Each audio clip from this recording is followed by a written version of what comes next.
So our first experience with divinity is that we absolutely want to touch it. We want our physical experience with divinity to be visceral, physical, tribal, financial, survival. We want to see God at our side. In the battlefield, God's on our side. What's the military call? We want to think God is our employer. Help me get a job. We want to think God actually gives a damn about our money and our banking. We measure, and remember that in the Western world, we absolutely worship the God of productivity. And the God of and the God of practicality and productivity. If this isn't practical, I mean, I actually really have had people say, you have any prayers that work, that produce results?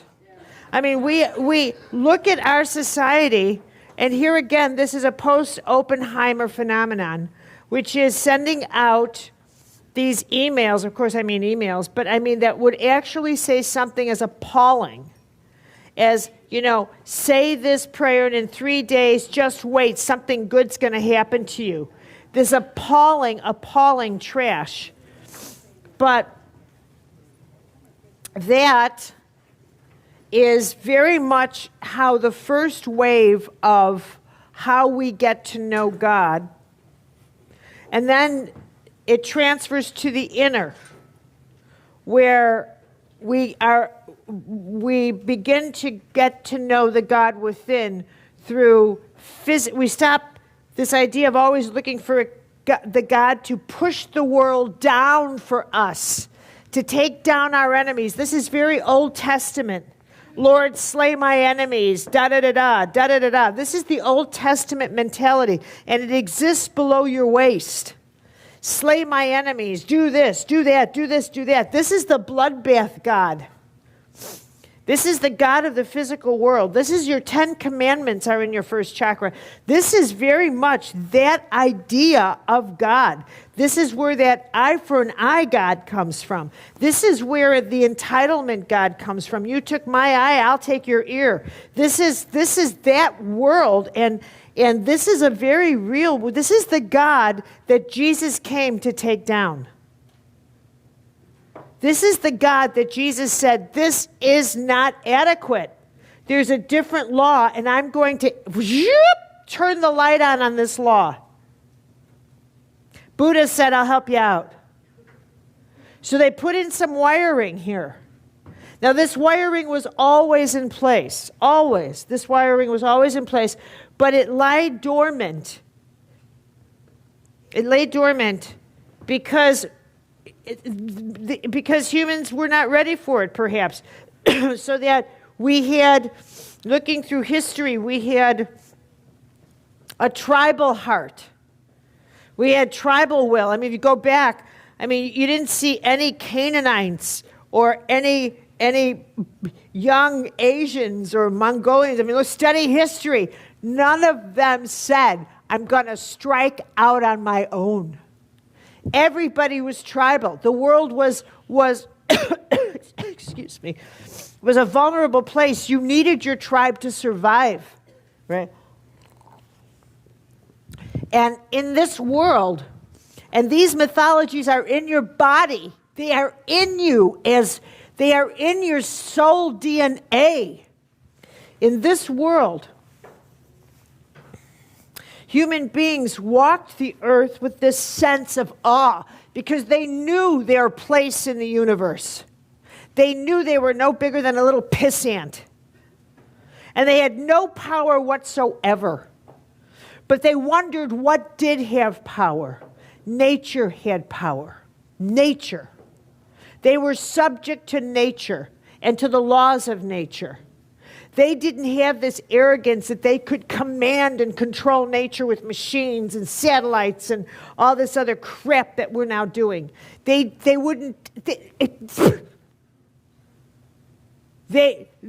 had this well, obviously a caveman on up, but from the age of the covenant, from Abraham. The covenant, the archetype of the covenant, a conscious agreement with heaven. That's the archetype of the covenant. Here's the thing. That, I told you about peak experiences. Peak. I want you to picture in the heavens, in the archetypal world, that there is an archetype called covenant. It itself is an archetype.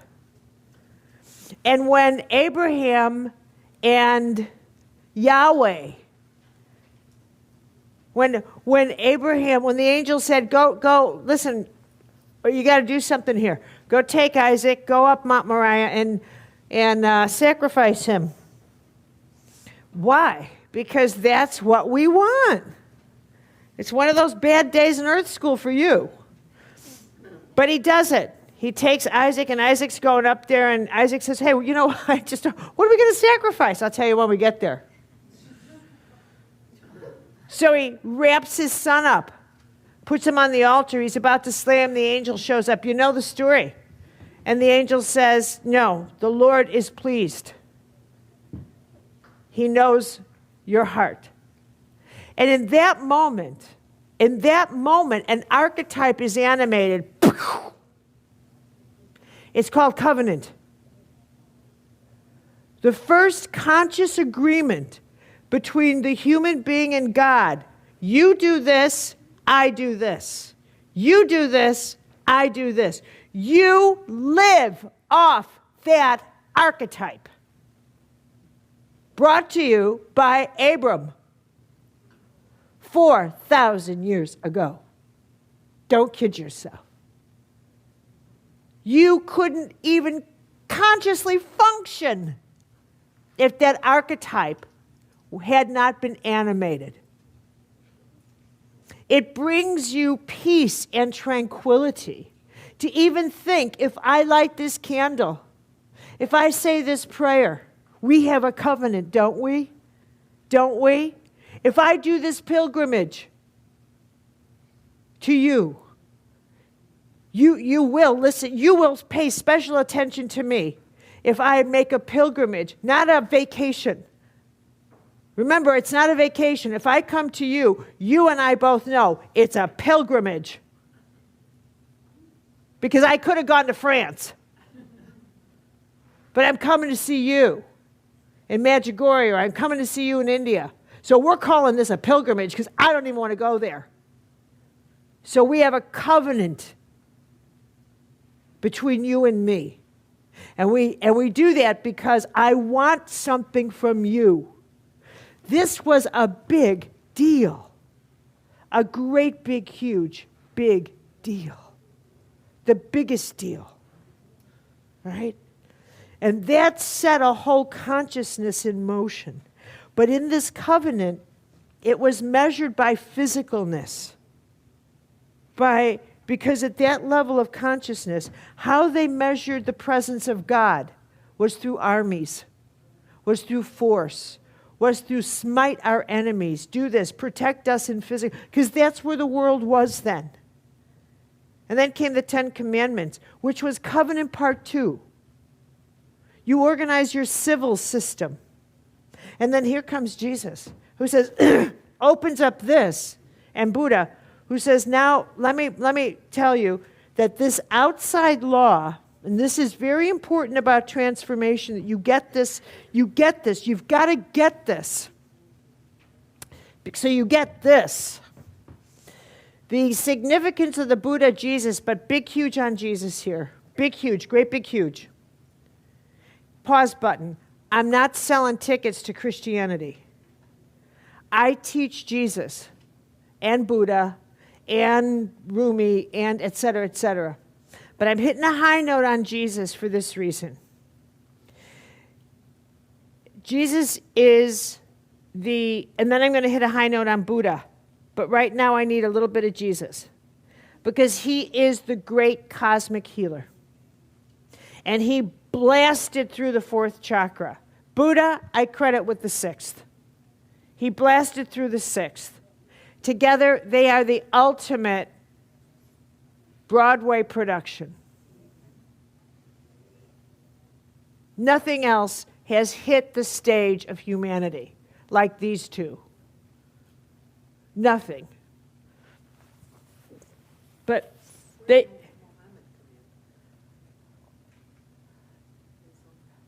Islam, later. And off Broadway.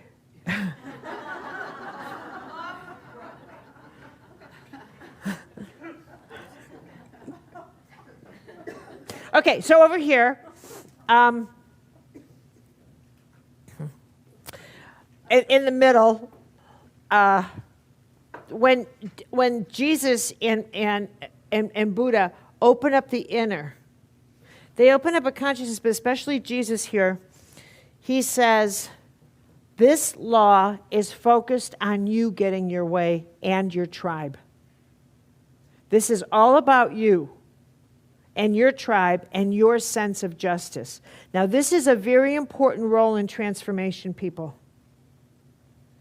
Because what happens in transformation, come over here, is at some point, one of the floors that you ascend is a floor in which you have to take yourself out of how problems or anything gets resolved. You can no longer be what Ignatius would call, or Buddha, attached in their own way. You have to be detached. You have to be detached. Jesus would say, well, Yahweh would say, justice is mine, but they had a kind of an aggressive Yahweh, Jehovah and Yahweh, kind of like one compassionate, one very vengeful. But Jesus would say, this idea that you know what's going on here and that you know who these players are and why somebody's in your life and you really know you're crazy. You are not capable of knowing anything. You just, so I'm just going to tell you that there is a higher law and your greatest choice is to transform yourself in such a way that you actually can get that law. And this is the journey of your heart. And in order to do that, you are actually going to have to crucify the part of yourself that insists that this world can bend to your design. Buddha says, you know what? I've been sitting under this tree for a long, long time.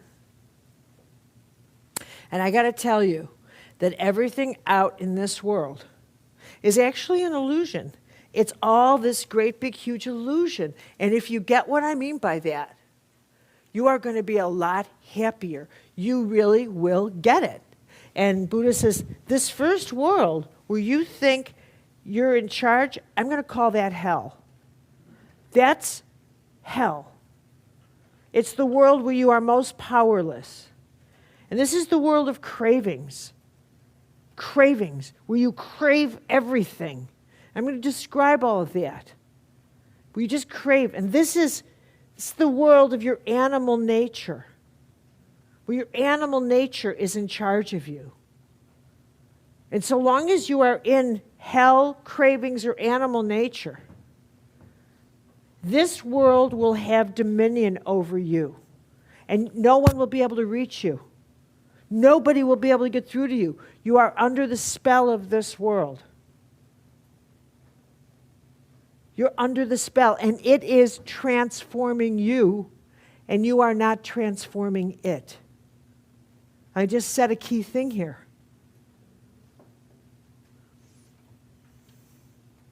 The world is transforming you if you're under its spell. So I'm going to take that a step further. If the world is transforming you, it is in charge of your health. And it's in charge at the speed at which you heal. Or whether or not you can heal.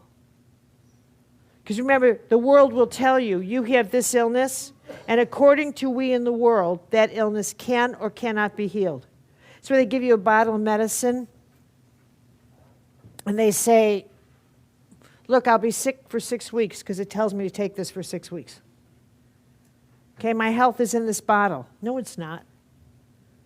No, it's not. Okay, Now, Buddha and Jesus present a higher level of consciousness. It takes a great deal of transformation to understand what Buddha means by that's an illusion. Because if I take this pot of flowers and I come over and I bang it on your head and then say, oops, that was an illusion, and you have now a lump here, that's hard to think that that is an illusion. So I'll give you a different example. One I use, but so here's this pen. Now, have any of you been craving my pens, thinking I got to get her pen, I've got to have that pen? No. So the illusion is that is what it's like to crave nothing. To crave nothing. You have not given my pen any power at all. It means nothing to you. It means absolutely nothing. Agreed? Okay, so I could build a myth. Watch me build a myth around my pen. Through the day, what if I didn't tell you I was doing this, but what if I'm now going to tell you I'm doing this? Through the day, I start talking to you like, every time I pick up this pen, it's the damnedest thing. I feel like it's vibrating. I don't know, what is with this pen? What is with this pen? And I start talking about the pen as though it has power. As though it has power. As though this pen's talking to me. I start creating a myth about it. What a special pen. It's just it's nothing. But I will mythologize it.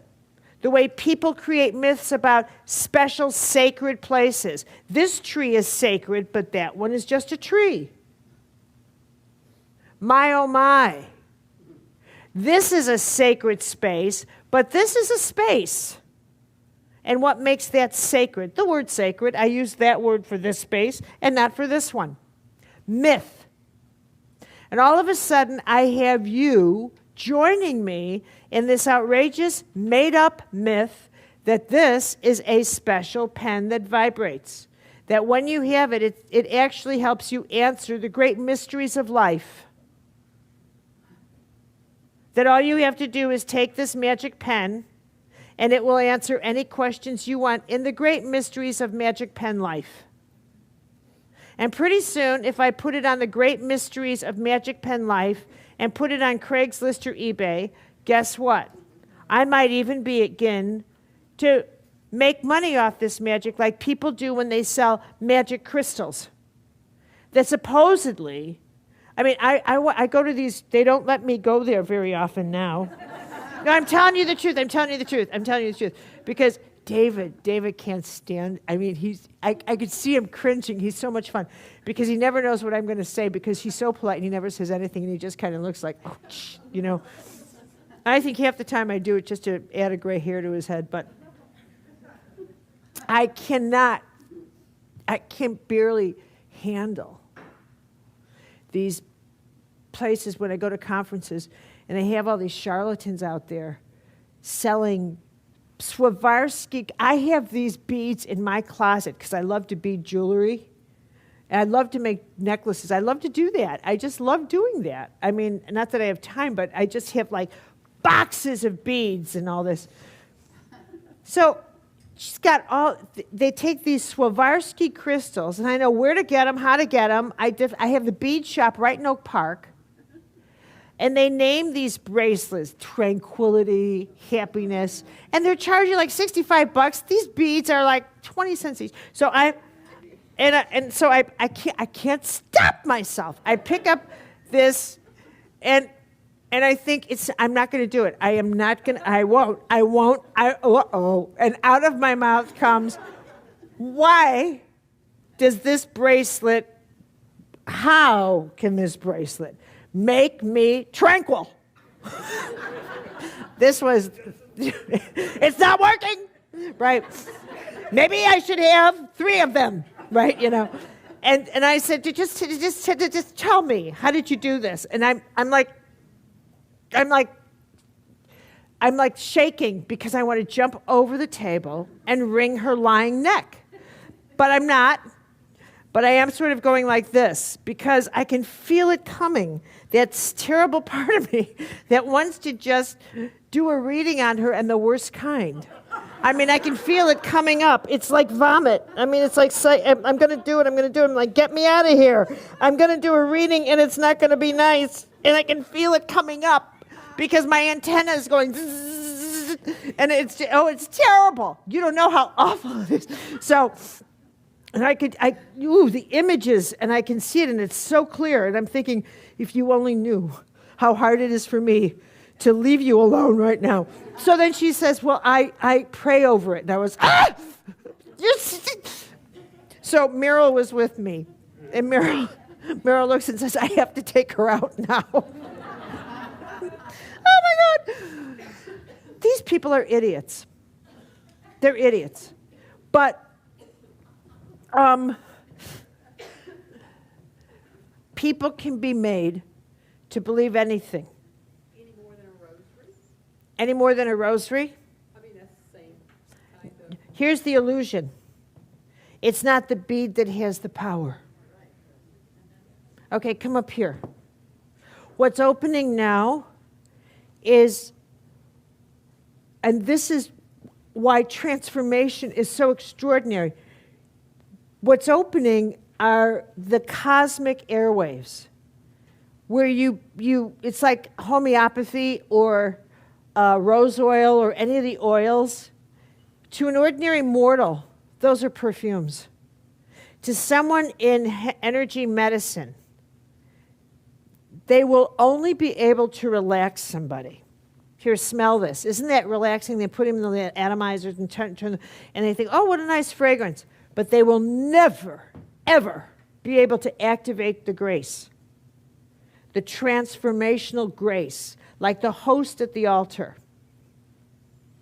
They will not be able to access the grace until they transform themselves in such a way that they realize this is a vessel. Even oil is a vessel. Everything I use can become a vessel for the transitioning of grace once I learn how to pray. Once I learn what the nature of the sacred is within me, and once I learn what I need to transition in me, once I learn, like Buddha, I cannot give my power away. I cannot. I have to be able to stand in front of something dark. I have to be able to recognize what evil is. I have to be able to do that. I cannot live in a world where I think everything is light, but there is no darkness. That is not the way nature is. That is not, come up here, the law of the Tao. The Tao swings both ways. I have to be able to recognize when I am standing in a field that is so far out of balance that in order for it to go into balance, certain events have to happen in order so that you understand that when someone has it's like you understand yourself. If I expose myself, I know myself, if I expose myself to too much politics, I enter this world and I become mad. I cannot keep my sanity. I become contaminated because for me, I am now walking in evil. Evil, not gargoyles, not this, but I see a world filled with everything that for me is evil. Endless lies, endless betrayals, endless toxicity. And this is how evil works. Endless taking advantage of innocent people. Endless. I have to get out of there and up here where I know I feel that there are laws that I can access that empower the whole. Are you with me here? But if I think that it's this rosary that has power and not this one, now I'm falling to illusion. Now I'm falling to magicianry. Now I'm falling to these people that take Swarovski beads and say, this one's tranquility, and this one's harmony, and this one's healing, and this is illusion and magician. And that is black magic. That is the difference between truth, because you can use, crystals do have power. They are inherent power systems. But you do not say, I just sit around and blow on them and I'm selling them. This was a lie by a charlatan. This journey up here is a journey of transformation in which a person is called to this journey, and you are, in the words of Rumi, crushed like grapes to make fine wine. And you know, I'm going to tell you a story that I just wrote about this in my salon, and this is how someone is known who has been through this. Because this guy just, and I just told Jim this, and this man is a Russian priest. And did any of you get that salon? But did you read about him? But I'll tell you, the rest of you, I hope you don't mind listening to this story, but I was in my kitchen, and I watch RT TV. Do any of you watch that? Russian TV? I mean, it's fantastic because they really tell the news. And in English, right? Unlike CNN and that crap, which is just talking heads, endless opinions, you know. But anyway, this reporter was interviewing a Russian priest, a Russian Orthodox priest. He's about 35 years old, very quiet, gentle demeanor, a lovely man. And now in Russia, he's a rock star. He's one of the hottest things on the market. I mean, people are flocking to his churches. I mean, it's just an extraordinary thing. And he's written this book, and the book is just like Shades of Grey. They can't keep enough in print. And he is completely unruffled by all this fame because it just, you know, which is absolutely spectacular. Now, this is classic to two things that are, come up here, and understanding the nature of mysticism, which is 10th chakra. What is absolutely truth is that what I'm about to describe is a classic conversion experience, which is to go from one state of consciousness and all the way over here, bypassing this. This is fully illuminated in a blink of an eye. Boom!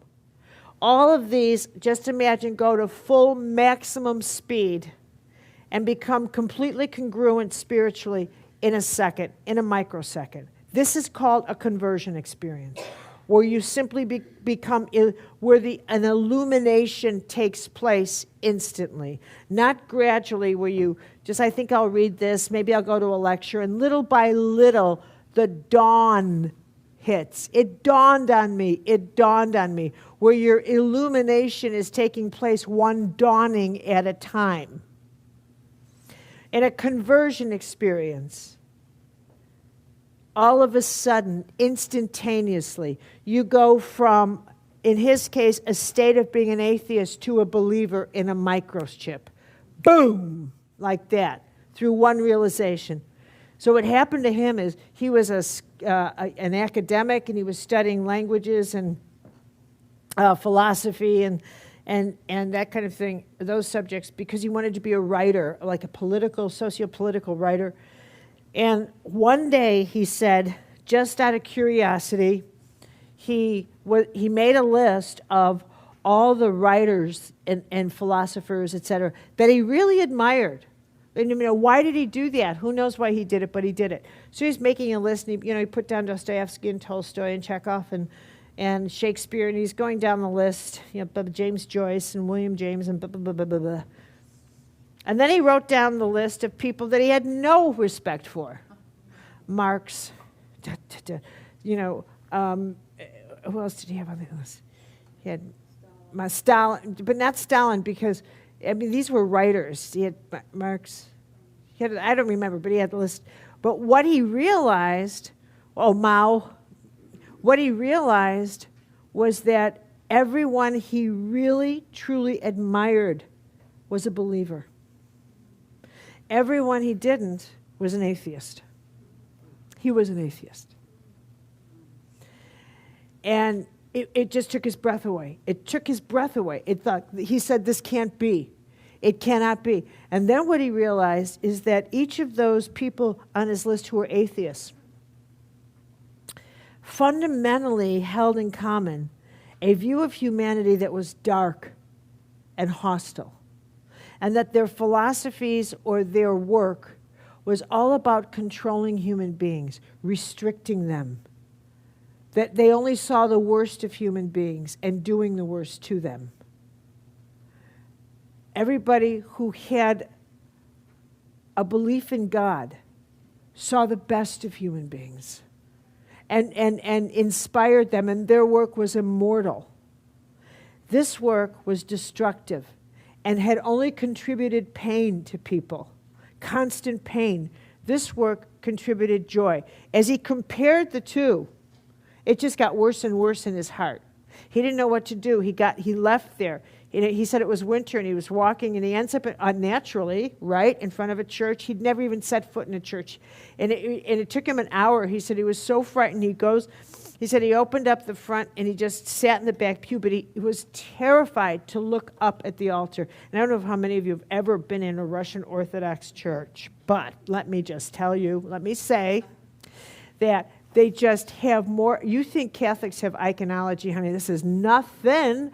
This is like hanging with painted virgins and saints, and they all have beards down to here, even the Virgin. I'm not kidding you, I've been there, and they have like incense. It reeks of incense, and like lots of brass candles, and woo! Okay, so he's in there, and it's the first time, and it's enough to go, whoa. But he sits at the last pew, and he's terrified to look at the altar. But he suddenly lifts his eyes, and he feels this light go, and peace come into him. And he said, I don't even know, do you exist? I don't know. Do you exist? And this light, as soon as he asked that question, that light goes, and he started crying. He says, I will never, ever leave. So what I realized for people, why they go to see him, is that one moment right there, when he heard God call his name. That one moment right there, they don't care about anything else. Right there, do you exist? Boom! I will not leave. All they want to know is that moment. Tell me about that again. Tell me again. Tell me again. How did it feel? How did it feel? How do you know? What did it feel? How did it feel? That's all they want to know. Right there, the conversion experience. Right here. Going from one level of consciousness to this. Oh my God, it's real. Oh my God, it's real. Now, do you think this man has to advertise? Because he's been illuminated. Okay, that's the transformation. At that point when you say, God provides for me, you do nothing, and it is good. Just do what I'm asking you to do. I'll take care of the rest. And that is actually when all the scriptural teachings, whether it is Buddha and Buddhism, Hinduism, the beautiful mystical teachings of Hinduism, Judaism, any of the great, beautiful, mystical traditions, they all say you reach this altitude. You just don't. These are the people who really, really, really got. Heaven does take care of every detail. But if you're down here saying, look, let me just give you my list, give it up. Because you're frightened and you have no faith. This is that level that says, this is where they get, touch this person and I ask on behalf in your name that this person is healed, and they heal instantly. An instant transformation. I don't know why I get that, but I get it. I don't know why I have felt that grace go through me, but I have, and it does. And I know people have healed because of it. I just do. I don't have to understand. That's the thing with me. I don't think it has never mattered to me. It has never mattered to me. I simply know it is so.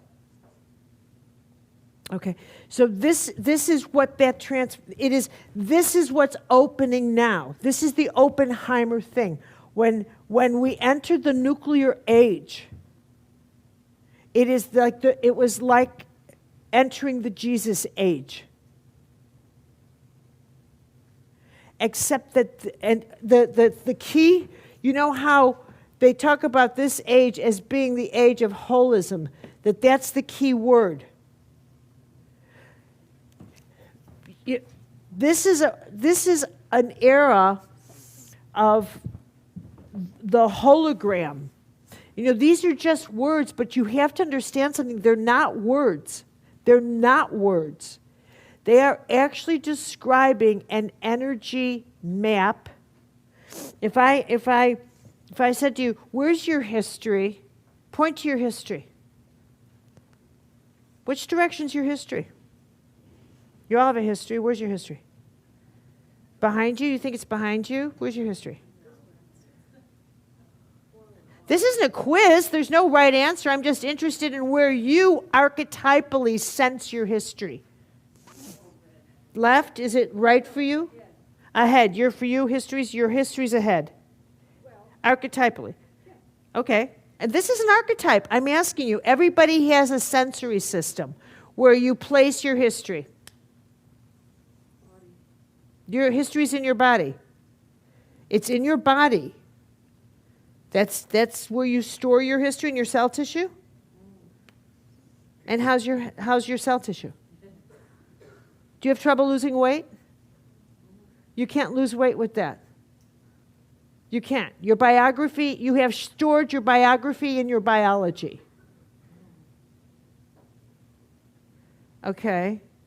How's your health? Improving. Okay. And what was your challenge?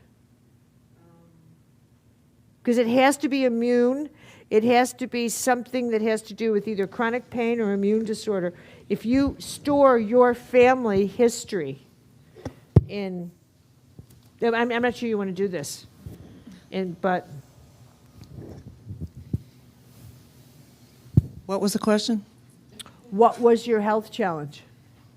Like female problems, female issues? Yeah, it'd have to be. Do you understand? Because that comes the female, whatever female mythology you inherit, that's going to come from the females in your tribe, pass it down to you, and so it would be stored within your female system. And then how well you feel you are living the image of the female in contemporary times. Are you following me here?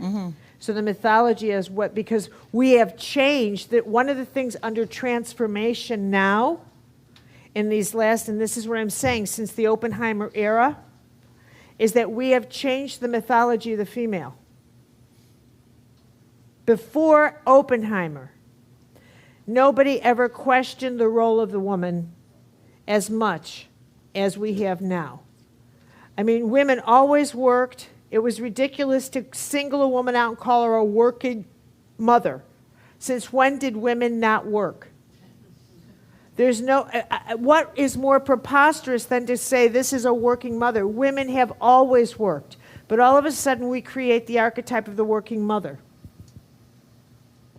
Women have always worked.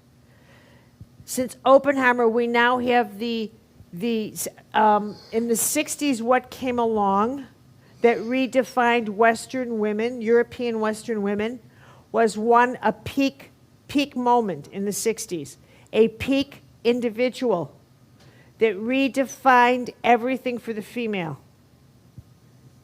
Huh? Birth control. Twiggy. Twiggy. She redefined how women, she created self-loathing, anorexia, bulimia. This never existed before as epidemics. Anti-aging, inadequacy, redefined self-esteem. Self-esteem was now based on weighing under 100 pounds. Looking like something out of a concentration camp. Everything became based on that model. completely turned the world upside down, from the wonderful figures of Marilyn Monroe and Rosalind Russell and all those gorgeous goddess figures. The goddess archetype was completely dismantled. Women weren't called goddesses anymore. Now they were this anorexic creature that couldn't be skinny enough, and female problems began to rise. Breast cancer began to rise. Infertility, female disorders began to rise from the 60s, 70s, 80s on up. As we exaggerated and redefined the psychic field or mythology of the woman. And we still haven't figured out what the comfort zone for the contemporary woman. We still have not relocated her in a mythology or a couple of mythologies in which the modern woman is comfortable. What's the modern woman? Should a working woman feel okay as a mother? Mothers do not, educated women who are mothers do not feel comfortable not working. Well, maybe they should. Well, maybe they should work part-time. They do not feel, motherhood is no longer seen as sufficient. I'm just a mother. They are defensive about it. So they've gone really, really turning their children into high-end productivity. They have to be soccer moms and this mom and that mom and this mom so that they become professional moms. Because it's not enough just to be at home. So they have to be really professional at it so as to show, so that they're not wasting their time at home just being at home. So these poor kids are thrown at this game, that game, this game, that game, so that the mothers are not inadequate. Do you understand? That's where all this is coming from. Yeah. Fascinating, eh? Again, I want to do a little bit of Oppenheimer here. Before Oppenheimer, you had Katharine Hepburn and Spencer Tracy, Cary Grant and Rosalind Russell, Nick and Nora Charles, the Thin Men. Name a couple. Name a woman in a healthy give and take. Who were the dance couple? Fred and Ginger. But that Ginger. equal partnership, that give and take, and if you look at who wins Academy Awards for women, it's crazy ballerinas, it's serial killers. You look at Charlize Theron, look at Natasha, whatchamacallit. These are all neurotic, crazy people that win Oscars, women who are not whole. And when you bring in a whole woman, and they say, oh, she's just being herself, Diane Keaton or Annette Bening, you see them in a relationship, whether it's with a man or a woman, and it doesn't compute. From the women's movement, if you look at all the movies in the 60s and 70s with Barbra Streisand, Jane Fonda, Jill Clayburgh, they always end up alone. Because there's no way for them to navigate a relationship after that. There's one, I want to go way back, though, to the Russian priest for a minute, because you said he was illuminated. Most important to understand, Carolyn didn't say he illuminated himself. This was be it done unto me. Are you there? Be it done unto me. The ego wants to figure out a formula to do this so you can turn the switch on and off at will, and it doesn't work.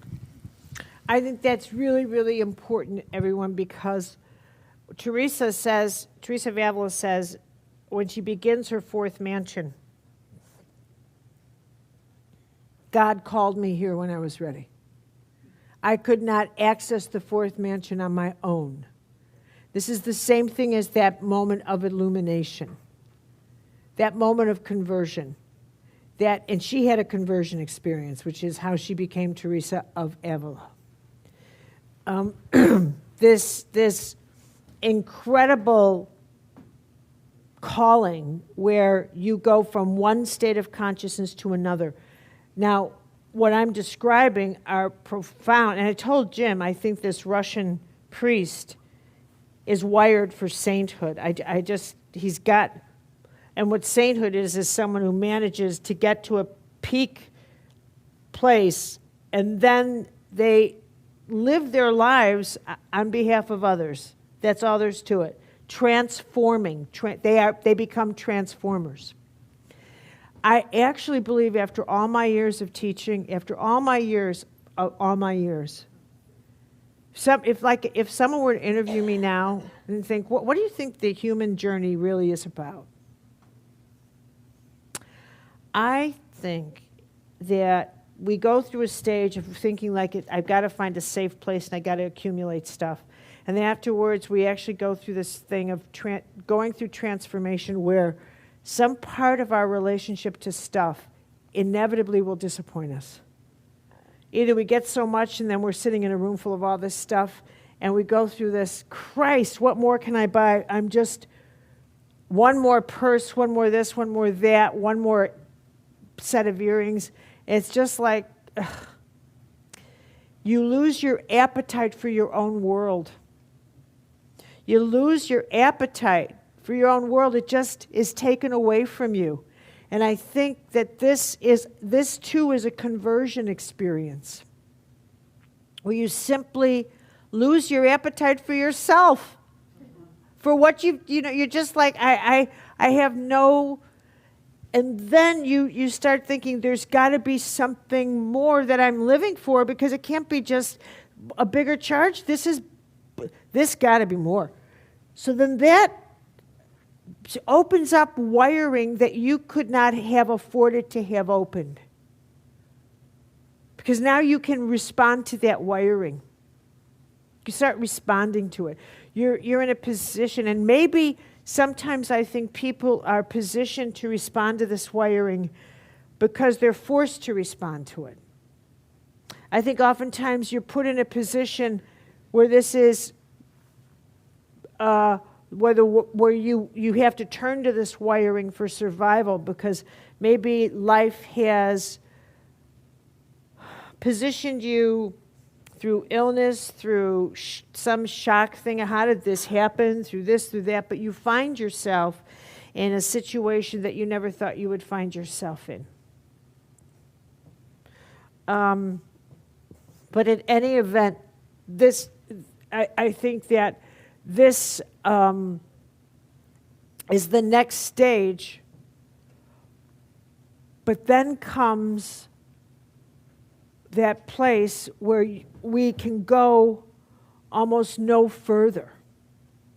We lose an appetite for our life, we get inside ourselves,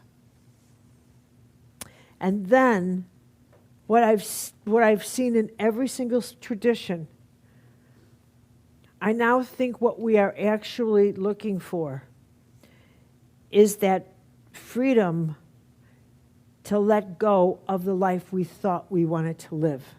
And it's almost like just, all right, just go ahead, have at it, whatever.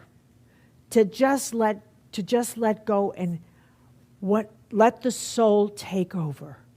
Let the soul take over. Just let it take over. I think that's why I have been always so fascinated by these stories of people who heard God call their name, and all of a sudden, they're given, the world opens up to them. All of a sudden, all these people, all of a sudden their hands start heating up and they're healers. All these things that they could never make happen. This priest, as a writer, maybe he could have written 100 books and nobody would have bought them. He writes one book on spirituality and it's selling like shades of gray. He's a rock star. Nobody would have gone to see him as a philosopher because he would have been so cerebral and self-centered. He would have been pushing his opinions. Now he's simply speaking of God and they're dying of thirst. There's something about saying, I'll follow this path of transformation and then becoming an agent of transformation.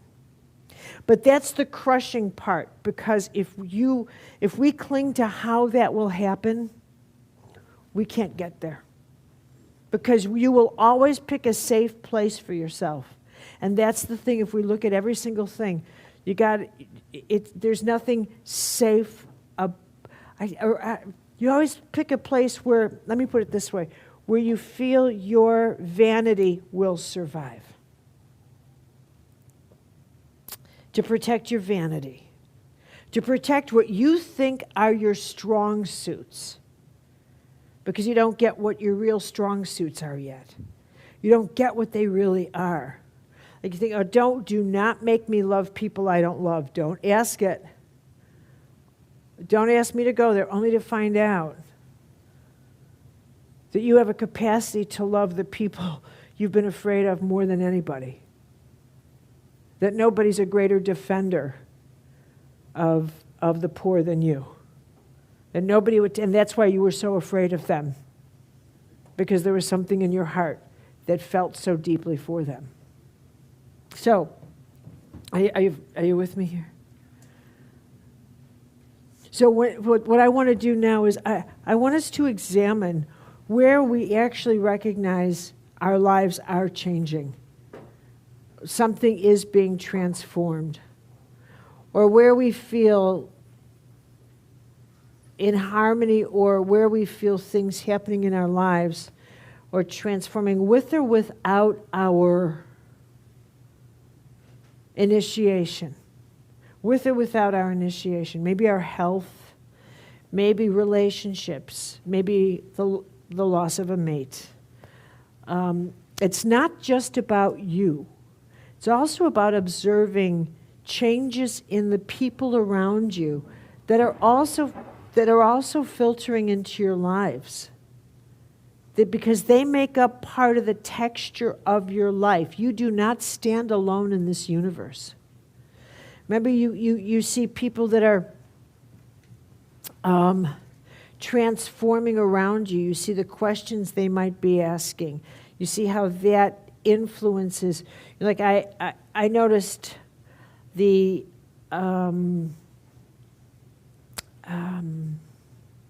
like I very much feel the winds of transformation have moved into my life.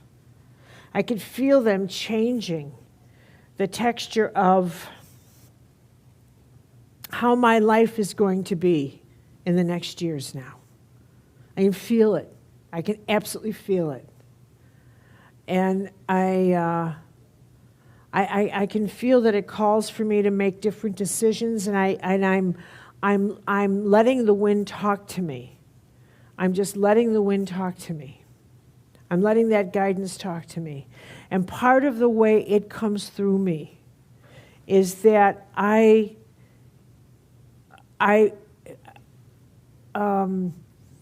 in the past, I have been accustomed to a lot of mental guidance, mental, like Theresa would say, revealed knowledge. And I'm very, very quick on that. This is the first time I can't even remember ever having experienced this. It's quite this way. Where I feel decisions have already been made for me, and they are simply revealing themselves. And I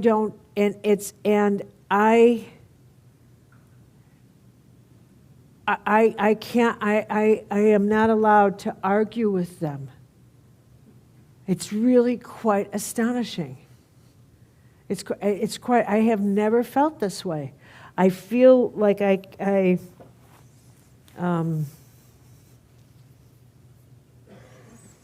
I have to write this next book.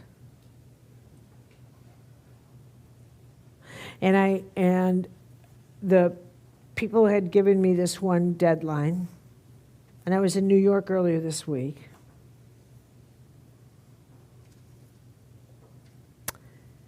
And I had a dream, and in my dreams, every single time I write a book, I get an airplane dream. somewhere in the early stages. This time the plane crashed. They've never crashed. Never.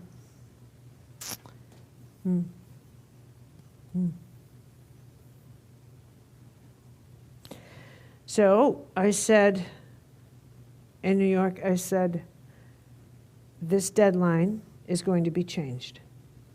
I'm not asking. It's not negotiable. But look at me. And then I said, I don't want your reptiles in my space. I said, and I looked at the person, and he's very nice. I said in a very clear voice, your reptiles are not allowed in my psychic space. If you have insecurities about things, that's not my business. I said, but I don't want your reptiles. Do not come at me with your financial reptiles or anything else. Don't go there. And I said, are we in agreement? And he just looked at me. I said, no. And he kind of smiled, and I said, that's all I need to know, because it's my way or no way. And this isn't about power or clout or who has, it's not. It's not about temper, it's not about any of that. It's about, I have my instructions. And if I don't follow my instructions, the book will not present itself. It simply will not. So it's not an option. It's just not an option.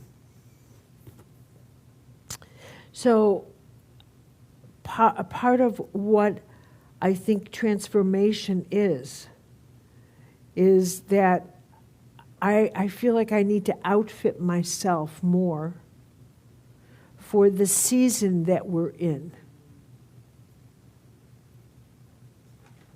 I think we need to outfit ourselves. We have to realize things are not the same. But what does that mean? And what are you being told? How are you being directed? And it's not all, let me also add, it's not all ominous. In that first column, the world is going to physically change. Let's be real clear here. But the opening of this column brings about extraordinary possibilities. And this is your nuclear power plant in you. Remember that this is the world now, a quality of power that says there is what is in one is in the whole. Here's the nuclear. Knowing the mystical laws is like having a nuclear power plant in you. Knowing the laws and knowing how to use them, using them, living, working, knowing the laws is knowing the nature of God. And working in harmony like that is illuminating the universe, is literally illuminating the universe. Knowing that thought precedes form. Period. That's all there's to it. Action and reaction. The law of vibration, the law of sensation. We'll talk about all these laws. All of these laws. These are expressions of God. What is God? Law. God is law. Consistent. God is law. If you get this, then you understand you have to look at the physical world, and two things remain constant. The world is created by choice, cause, and effect. Choices. What we are witnessing are choices unfolding that maybe have been made some yesterday, some a decade ago, some a century ago, and they're coming together now. This is not the result of one administration or one man. Only foolish, uneducated, silly people reduce it to such a thing. They have absolutely no capacity to hold higher truth in their head. They do not get it. It is impossible to reduce what is going on in this world to the election of one man. And as much as I would like to blame everything on George Bush and Dick Cheney, whom I loathe, and nothing will ever change that. Even I, in my more sane moments, understand, let me throw in Ronald Reagan, that even I, in my more sane moments, understand that this is part of this larger map of evolution in which all the wiring of the separation and polarities is being shut down in order for new wiring to come in. That the end of the fossil age is breaking down all the banking systems. That the end of even our relationship with time and space is causing our physical world to shatter because of the way we do mathematics and calculations. Everything, everything, everything. Because in this world now, all change is immediate, intimate, and profound. And that never happened before. And we don't know even how to handle politics at the speed of light. We don't know how to handle finances at the speed of light. We do not know how to handle a global marketplace in which every single event affects the financial market. We do not know how to do holistic economics. We haven't figured that out yet. We haven't separated the economics from the arsenals yet. We haven't figured out yet how to handle individuals managing hedge funds with weaponry, with militaries, with corporations, with nation states where the hedge funds have more money than a frigging nation. This has never happened before, where the distribution of power in this new world is as much in the hands of a few people as it is in a nation economically, as it is here, as it is there. Then there's the military, then there's the pharmaceuticals. The players on this board have never been matched before. Let me add the hackers. Let me add the satellite technology. Let me add biowarfare. You have no idea what the players are on this board that can bring down the system in a New York second. Never before have we lived in a world where the whole thing can come down in the switch of an eye, in the stopping of a satellite. Done. And it's over, and it's history. They can shut down a nation with a phone call. This is the speed at which we are living. This is unheard of. Unheard of. That's the speed. We are now living in the no time zone, never mind the no fly zone. We are literally living in the no time zone. Now your psyche gets that, but we have not constructed mythologies that can cope with that. We don't have a no time mythology. We don't have a kairos mythology. We don't have that.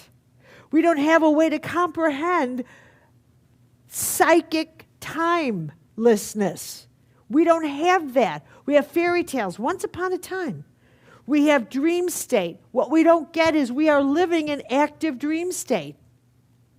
We're actually doing it. We've actually pierced through the rabbit hole. Oppenheimer split the atom, and we went into active dreamland. There's no way we can comprehend that. This is like a mystical experience in which Theresa says, you're not going to be able to talk about this when you get back, but go back anyway. I just was talking to Jim, and you can't stay on these things. They don't. No wonder people slip off stools in bars. There was a doctor, and I think he's a neurologist, Harvard or something. I don't know, but he wrote a book, and it's like I've been to heaven, I think it's called. Isn't I've been to heaven or something? Heaven is real. Heaven is real. Proof of heaven, whatever. So have you all seen him? But I mean, look at this. You've all seen him. No, you haven't. Well, okay. So, but here he is talking about the fact that he had a brain, something, a brain fever or something, but he has this near-death experience. And he goes traveling, and he's greeted by this beautiful being, and she takes him and says, you know, I'm going to take you, and you're not going to be able to describe this when you get back, but this experience, you're going to have this experience, but you're not going to be able to describe it. And then she says, remember that God loves you, and you are dearly loved. And then he goes back, and he's shown a photograph later of a sister he never knew he had, and it was her. It was her. Okay? But this experience, he was gone for 6 days. It was a near-death experience, and again, a conversion experience, in which his wiring to this and what he realized is all is one. All is one. That absolutely everything about life that really mattered is what we do for everyone else. It was a conversion experience. He went from one state of consciousness to another, but somehow you can't make that journey. You cannot make that journey in your mind. That's the thing that happens. I don't think we can get to this altitude in our mind. Like Theresa said, God comes for you when you're ready. When you're ready. Otherwise, this altitude will crush you. I think it will crush you. I think the oxygen up here will crush you, which is why I think when people talk, they'll say, you feel the energy in this room. I think it's crushing if you could actually feel the grace. If you could actually feel that it's grace, I think it's too crushing. Do you understand what I'm saying? But if you get that it's grace, you realize I can this room, people can be healed in a New York second. They're actually breathing grace. If they actually got it. If they actually got it. If they actually got that we are living in a field of grace. But that's what transformation is about, is you getting that. You getting that. Okay, questions. Because I was going to have you do all this stuff, but somebody asked me a question.